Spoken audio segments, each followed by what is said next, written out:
Good morning, students. Dear students, today we are going to start lesson 4. Chapter name is Netaji का चश्मा.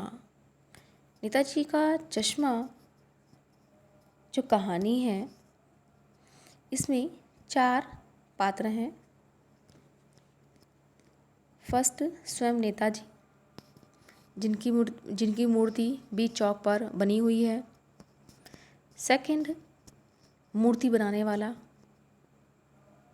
जो एक गरीब व्यक्ति है, लंगड़ा है, यानी कि अपाहिज है. उसके पास कोई भी स्थान नहीं है बैठने के लिए, तो वह क्या करता है, वह मूर्ति के लिए मतलब चश्मे बनाता है. अपने परिवार का जो गुजारा है वो चश्मों के द्वारा करता है. चश्मे बनाकर वह नेताजी की जो मूर्ति है, प्रतिमा जो बीचों बीच चौराहे पर लगी हुई है, वहाँ पर लगा देता है. यदि किसी व्यक्ति को कोई चश्मा पसंद आता है तो वह नेताजी की मूर्ति से उतार कर वह चश्मा उस ग्राहक को दे देता है और उसके स्थान पर नया चश्मा लगा देता है. इस प्रकार उसकी आजीविका चलती है. हम उसे एक देशभक्त नागरिक भी कह सकते हैं. थर्ड पर्सन स्वयं हवलदार साहब, जो कि अपनी गाड़ी के साथ वहाँ से उस मोहल्ले से गुजरते हैं और नेताजी की मूर्ति को देखना नहीं भूलते. फोर्थ कैरेक्टर है पान वाला, जो हवलदार साहब को नेताजी के चश्मे के बारे में, उनके बारे में सारी स्थिति उनको बताता है कि नेताजी का चश्मा है ये. तो इस प्रकार कंटिन्यूस बातें चलती रहती हैं हवलदार साहब में और पान वाले के बीच में.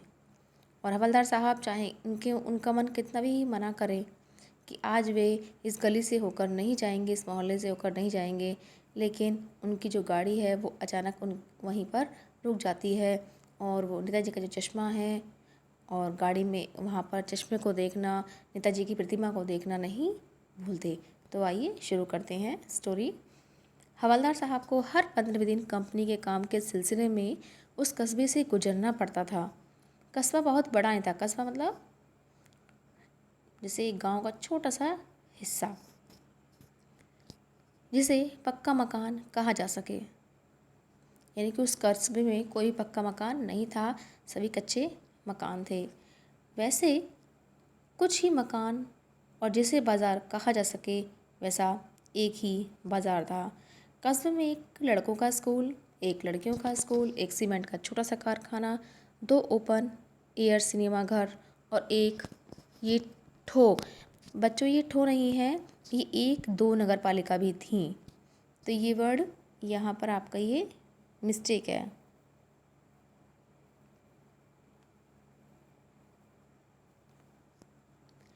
नगर पालिका थी तो कुछ ना कुछ करती भी रहती थी, यानी कि जिनका कार्य था वो समय समय पर करती रहती थी. कभी कोई सड़क पक्की करवा दी, कभी कुछ पेशाब घर बनवा दिए, कभी कबूतरों की छतरी बनवा दी, तो कभी कवि सम्मेलन करवा दिया.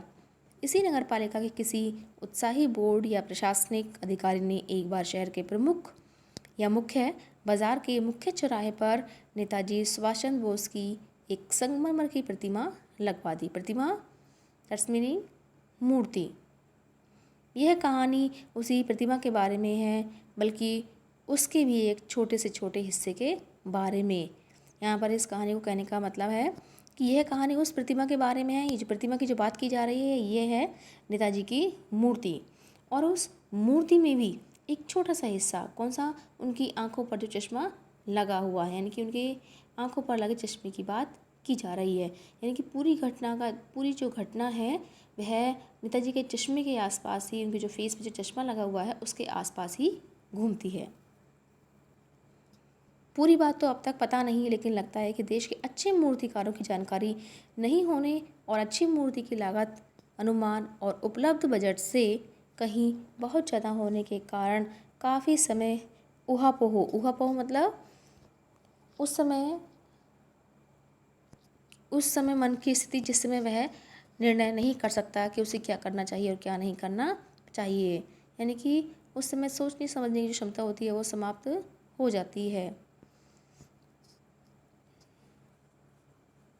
यानी कि जब मन सही से किसी बात का निर्णय या डिसीजन नहीं ले पाता, ऊहापोह का अर्थ है। और चिट्ठी पत्री में बर्बाद हुआ होगा।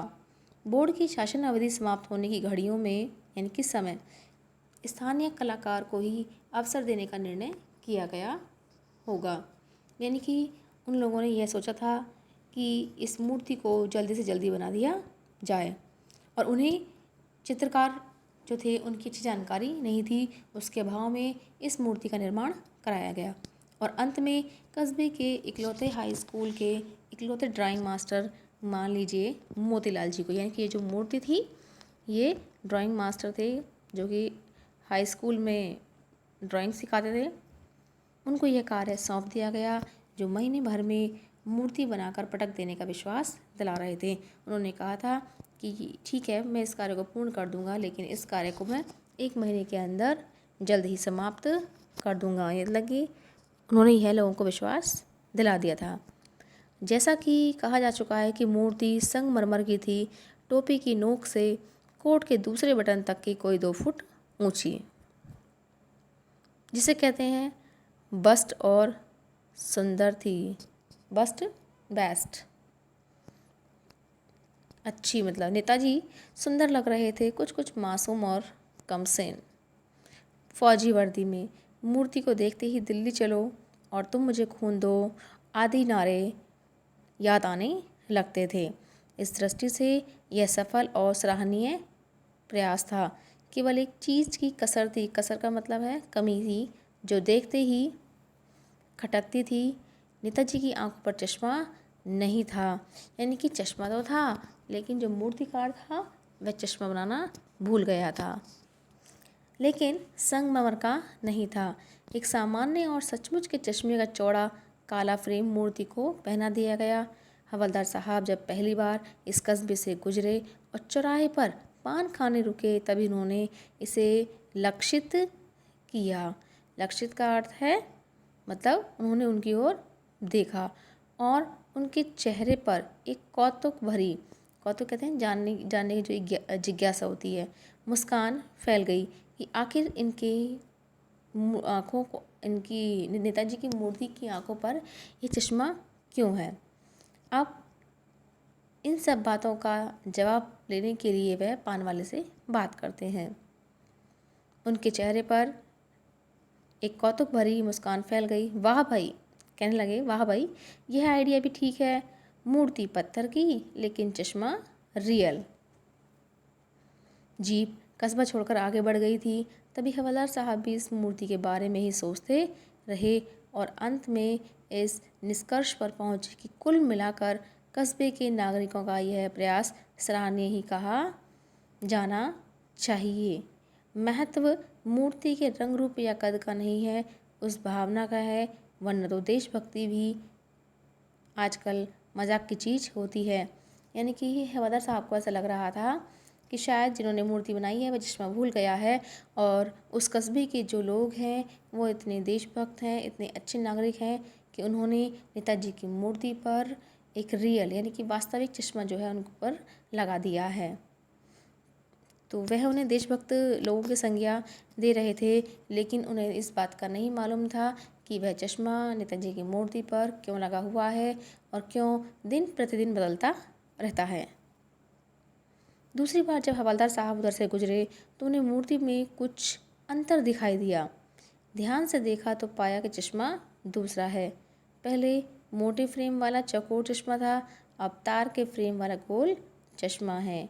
हवलदार साहब का कौतुक यानी कि उनकी जिज्ञासा और बढ़ गई। वाह भाई, क्या आइडिया है। मूर्ति कपड़े नहीं, उनके मन में विचार आया कि जो मूर्ति है वह कपड़े नहीं बदल सकती, लेकिन चश्मा तो बदल ही सकती है। तीसरी बार फिर नया चश्मा था। हवलदार साहब को अब आदत पड़ गई थी हर बार उस कस्बे से गुजरते समय चौराहे पर रुकना, पान खाना और मूर्ति को ध्यान से देखना।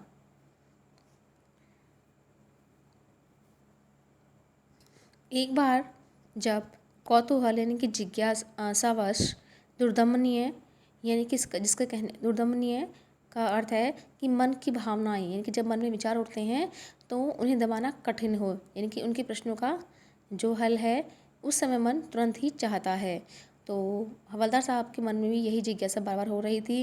वो अपनी भावनाओं पर नियंत्रण नहीं कर पा रहे थे और भावनाओं पर नियंत्रण न कर पाने के कारण वह हवलदार साहब उस पान वाले से पूछ ही बैठते हैं कि क्यों भाई, क्या बात है, यह तुम्हारे नेताजी का चश्मा हर बार बदल कैसे जाता है।